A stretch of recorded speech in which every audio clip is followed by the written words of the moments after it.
เป็นไกลนี่จอดเป็นหมา จอดอยู่ เ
เนี่ยตอนนี้เพิ่นก็เห็นให้อยู่ตอนนี้เพิ่นก็เห็นให้อยู่หรือว่าต้องปิดตอนบ่าย โมงนี้ได้อยู่ ที่พอเสียงพวกเมื่ออยากไปพักผ่อนหรอ อีเผื่อ5ของเหมือนเนาะ โมงนี้น่าจะได้อยู่ แยกทรงผม เพราะ11 โมงครึ่งพูดกัน เกียดคิดนี้ กันกายโมงนึงไปกันพุ่นแล้ว1 โมงบ่ได้ หนึ่ เนาะ งโมง ยายดอกน้องโชคดี ไปเบิ่ง น้องโชคดียายดอก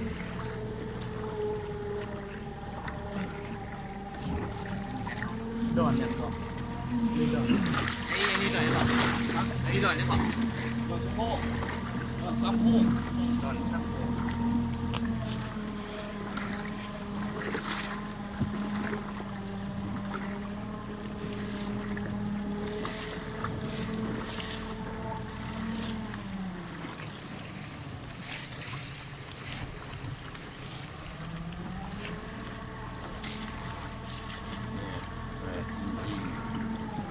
ตอนเข้ามาเงินนี้ยังปิดที่ถึงอยู่ครับลำนี้เนี่ยยังปิดที่ถึงอยู่เข้ามาเดือดแล้วนี่นะประมาณเดือดเจ็ด ในที่สุดเราก็มาฮอดดอนสามโหอยู่ดอนโขงแขวงจำปาสัก เริ่มวนเนี่ย น้องนี้น้องซับลง หมด